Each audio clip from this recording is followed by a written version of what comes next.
right, this is Dan Meehan for Fight News Australia, and today we have Diandra Martin, who takes on Amber Kitchen at 1 on Prime Video 1 on August 27th. Diandra, how are you? I'm good. How are you? Good, good. Thanks for stopping by. Thank you for having me. Anytime, anytime. Now, I always like to ask people when I interview them for the first time, but for those who don't know, can you tell us a bit about your background and how you found your way to martial arts? To be honest, I started just as self-defense, something that, I saw on TV and thought, it'd be really cool to do. Noticed like my fitness was getting better and I just wanted to pursue it and see how I went in the ring. My first fight was actually a boxing fight and stopped my opponent in the in the second round. And then I was like, yep, I want to keep going. And then I'm here now. There you go. Was there anyone you saw on TV that sort of inspired you to want to get into the ring? Or? Not really. I think I was a big fan of Ronda Rousey for a bit, just as she tore through her division and things like that. But I didn't really have, at the beginning, I didn't really have anyone that I looked up to. Yeah, there you go. And obviously, from Canberra, we don't see too many fighters coming out of there. So, what's the fight scene like up there? It's very quiet. We've got a couple of gyms around. I think Moyu is probably the most well known. There's not a lot of fight shows in Canberra itself. There's more Sydney and Melbourne and Brisbane, and then overseas as well. And there you go. And as you mentioned there, you're a student of the Moyu gym up there. Yes. And we saw your teammate Josh Timebomb Tonner hang up his Yep. gloves recently after a fight in one championship back in March. So, what's it like sharing the gym with him, and sort of how would you kind of sum up his career? It's really good. So Josh pushes me all the time. I've got a lot of different training partners that push me all the time, but Josh, he understands what it's like to be in the octagon with the gloves and things like that. So I've learned so much from him, which is awesome. Brilliant. Well, we last saw you in the one circle back in February against Smilla Sundell, and obviously it didn't go your way, but Yep. the loss has sort of aged well, as they say, right? Yep. Smilla's gone on to beat Jackie Buntan for the title, Yep. so Yep. to do that at 17 is just crazy. So, I know. what was it She's like to sort really of share the good. circle with her? I didn't expect her to be as strong as she was, but it was really, she was very accurate with her shots. I knew that it was a big step up for me, considering she had triple the amount of experience, and no one really wanted to fight her. But it was a good experience. I knew that it would test me. I didn't realize that it would test me so much, but it was a great experience. She's lovely. She's lovely. Yeah, is she as nice and unassuming as she sort of comes I across know. on TV in person? Or? Yeah, she's very happy, she's very smiley, and she's such a sweet girl outside of the ring as well. She's a beast in the ring, but very sweet outside of the ring.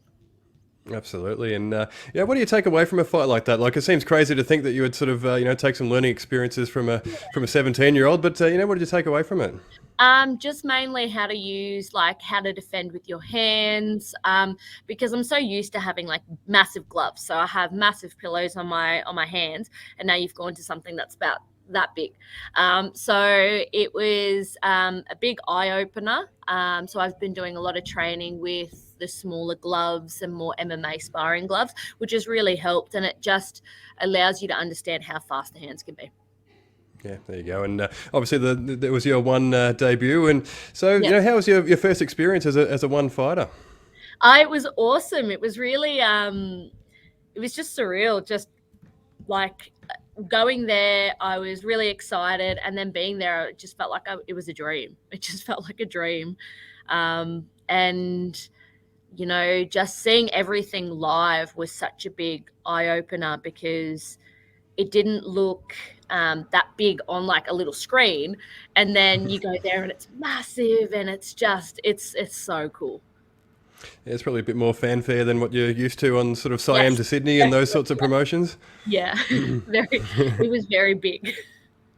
Absolutely. Now, your next assignment in the one circle, as mentioned off the top, is August 27th against Amber Kitchen. So, Yep. Amber's obviously coming off a long layoff, but we know she has a great pedigree, being sort of the daughter of Julie Kitchen. So, what are you expecting from her? I'm expecting a lot of hands from her. and just being very aggressive. So I think after her fight against Victoria, she wants to redeem herself, just like I have, coming off a loss from Smilla. So I think it's just going to be a very action-packed, like 3 rounds. Absolutely, and it looks like you might have a bit of a height and reach advantage from what I can tell. So, yeah, how do you Yes. feel that you guys match up? Well, we're quite even as well with our records. Me being a bit more active than she has, I think I have a bit more of an advantage, and also being in those small gloves, I've fought in those small gloves, so I feel like I have a bit more of an advantage. But it's a fair field. Absolutely, and this is a bit of a landmark event for One Championship, being their Yes, first event featured on I know. Amazon Prime. So it's obviously headlined by a huge fight between Mighty Mouse and Adriana Moraes. But Yeah. how special is it to be able to open up an event like that? It's awesome. So I didn't realize when they asked me to fight Amber, I didn't realize it was going to be on Prime. And I was just like, oh, this is so cool. This is awesome. And then just looking at the card, you've got Savas and Rod Tang and things like that. And I was telling my coach, I was like, I'm just going to give you my phone. And I'm going to be like that person. I'm like, can I have a photo with you? Can I have a photo with you? And just running around getting photos with everyone and meeting everyone. Because, and I, getting into the Muay Thai scene, I look up to all these people. They're just so good. And, Haggerty and Liam and all of that. So it'd be really cool to meet them and actually see them fight live. Yeah, absolutely. And it looks like you'll be fighting possibly around 9 a.m. local time. Now, obviously, most fighters are used to fighting at night, really. So, how do you adjust to fighting in the morning? Do you try and adjust the body clock to US time, or how's it going to work? Well, in Singapore, it will be at 10 a.m. But then I'm not sure. I think like with the time difference in the US, it's different. And then in Australia, I think it's on the Sunday instead of the Saturday. So basically just making sure I get a good night's sleep. Weigh-ins are going to be way earlier than usual, so I'll have heaps of time to eat and stuff. So I'd probably not have a nap during the day to try and wear myself out, so I have a good night's sleep.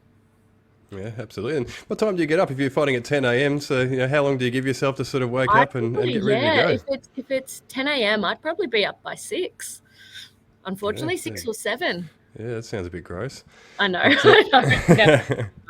I'm used to it with work and training, so it's not too bad. I just have to make sure that I do it throughout the week instead of just doing it on one day. There you go. You just mentioned work there. Do you have a day job that you sort of work around your Yes. training? Or? So I'm an accredited exercise physiologist, and I work at Southside Physio. Oh, there you go. So, how do you balance your work and training then? Do you sort of train before and after work, or sort of what's a day look like? Well, it really depends. Work is pretty flexible, which is nice. I've been able to select my hours kind of surrounding training. So, some days I'll work night shifts or like afternoon/night shifts, and that means I'll train in the morning. Other times I'll train at night, and therefore I start at like a 7 a.m. or so. And then some days, some days I'll do morning and night. So it just depends. Usually if I train in the morning, it'll be, I'll go for a run. I'll do my training itself. I'll do some sort of strength and things like that. There you go. Do you feel like you'll sort of, is the goal to sort of pursue fighting full time eventually, or are you one of those people that will always, keep your day job? I'll always keep my day job, especially because I've spent 5 years at uni to get it. The HECS debt's just not fun. So I should probably try and work that off. Yeah, absolutely. Well, obviously it's a stacked card, so we'll have to get some predictions while we're here. Starting with the bantamweight Muay Thai title bout between Nongo Guyang Hadao and Liam Harrison. How do you see that one?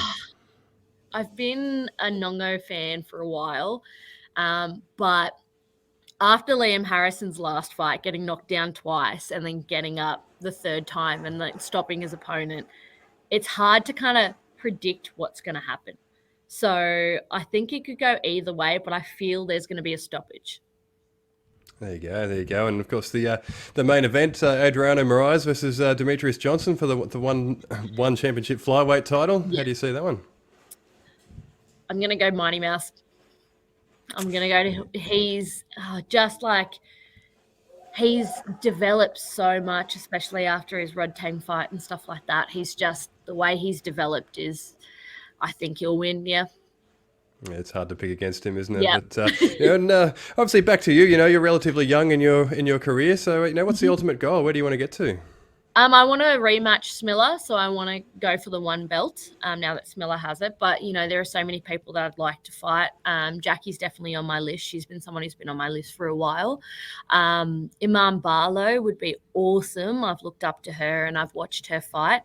So that would be a really good fight. There's a few other people, but those are the two main ones that I'd like to fight, and Smiller as well. Yeah, there you go. Do you think, obviously, assuming that you're successful on August 27th, do you think you're sort of a couple of fights away from that rematch, or sort of? Yeah, I don't know? think so. If I do well in this fight and then, have a fight against either Jackie or Iman, I think if I fight Jackie and win, I think I'd have a good chance of getting a title shot. Yeah, definitely. And in the shorter term, when you close your eyes and visualize the fight against Amber Kitchen, how do you see it going down? Well, I would like to stop her with hands. That'd be pretty cool. But you know what? I don't think Amber's used to the small gloves, so it's going to be a bit of a shock when I hit her. So it really depends on how she takes it. If she doesn't take it well, then I'm just going to pressure her and keep going forward. If not, it's just going to be an action-packed 3 rounds because she likes to throw hands. So we're definitely going to have a throwdown.